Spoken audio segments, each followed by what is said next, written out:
चुनाव के बीच में हम लोग रांची में ये महागठबंधन जो हमारा है, जो अलायंस, इंडिया अलायंस है, उसकी रैली कर रहे हैं।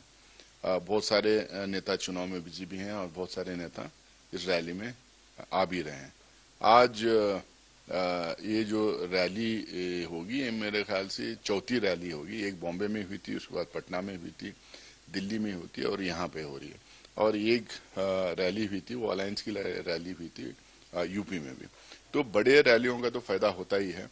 लाखों की तादाद में लोग आज जुड़ रहे हैं यहाँ पे, और यहाँ से चुनाव का बुगुल ही नहीं बजेगा, लेकिन ये जो फासीवाद ताकतें हैं, उनके खिलाफ जो है एक जंग की ऐलान जो है यहाँ से किए जाएगी।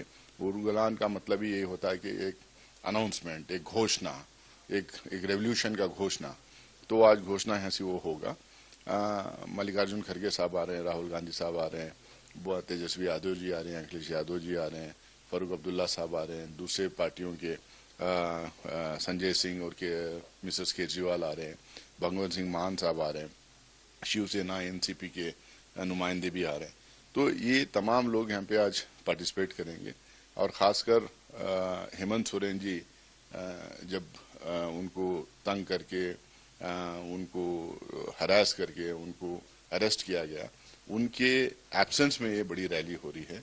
इसमें जिस तरह से झारखंड के कोने कोने से लोग आ रहे हैं, इससे एकदम यही एक संकेत देता है कि 14 की 14 सीट हम लोग जीतने जा रहे हैं। पूरे झारखंड के लोग एकजुट होकर उनके चीफ मिनिस्टर को जिस तरह से ट्रीटमेंट दिया गया है, उसके खिलाफ आज खड़े रहेंगे। सर, प्रधानमंत्री कल कर्नाटक में थे, वहां उन्होंने रैली के दौरान कहा कि जो कांग्रेस की विचारधारा है वो प्रदेश कर्नाटक के लिए खतरनाक है और यहाँ पर जो धार्मिक गाने हैं उन सुनने को लेकर लोगों पर हमले किए जा रहे हैं। इस तरह की विचारधारा देखिए, जहां जहां भारतीय जनता पार्टी सरकार में नहीं रहती है, वो दंगे कराना, फसाद कराना, हमले कराना, ये सब करते रहती है। 5 साल जो इनकी सरकार थी, कौन से इश्यूज वहां पे थे? हिजाब, हलाल, अजान, रिजर्वेशन, यही सब इश्यूज थे। लोगों की तरक्की, डेवलपमेंट, इंफ्रास्ट्रक्चर डेवलपमेंट, इन्वेस्टमेंट लाना, एग्रीकल्चर और इंडस्ट्रियल प्रोडक्शन बढ़ाना, इन तमाम चीज़ों पे कोई तवज्जो दिया नहीं गया था। 40% के करप्शन का लोग ओपनली आके बाहर टीवी चैनल से बोला करते थे कि 40% हर ठेके में मांगा जाता है सरकार के द्वारा। इनके एक मंत्री को वहां पे रिजाइन करना पड़ा था कर्नाटका में करप्शन के चार्जेस पे। इसीलिए वहां की जनता भारतीय जनता पार्टी की सरकार को उखाड़ फेंकी है और कांग्रेस की सरकार हिस्टोरिक मैंडेट देकर कांग्रेस की सरकार बनाई है।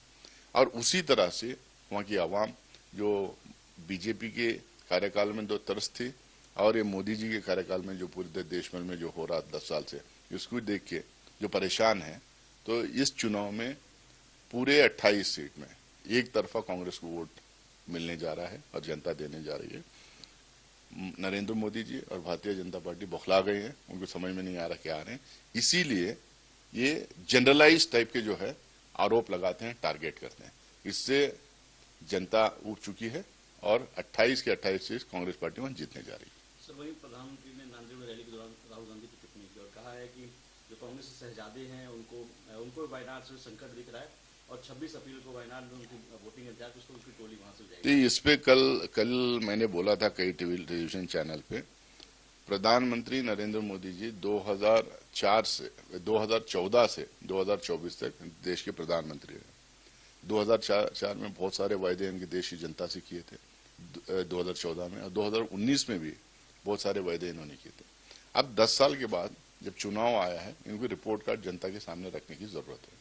क्या क्या वायदे इन्होंने पूरे किए, किस पे खरा उतरे, किस पे नहीं उतरे, इनका आने वाले दिनों के लिए विजन क्या है। ये प्रधानमंत्री टिप्पणियां करना, इंडिविजुअल और पर्सनलाइज्ड अटैक करना, मजाक उड़ाना अपोजिशन पार्टीज का, अपोजिशन लीडर्स का, जो प्रधानमंत्री की गरिमा को शोभा नहीं देता। इनकी जो ये प्रधानमंत्री का स्तर जो है लगातार ये गिराते गए हैं पिछले 10 साल में। कोई प्रधानमंत्री इनके जैसे पर्सनलाइज्ड अटैक किसी पे नहीं किया। राहुल गांधी जी कहाँ लड़ेंगे, उनकी पार्टी कहाँ उनको लड़वाएगी, उनकी पार्टी कौन से लीडर के लिए क्या डिसीजन लेगी, वो इंटरनल हमारा डिसीजन है। प्रधानमंत्री को पिछले 10 साल के उनके कार्यकाल का रिपोर्ट सामने रखने की जरूरत है, उसके ऊपर बहस करने की जरूरत है और उसी के बेसिस पे जनता इस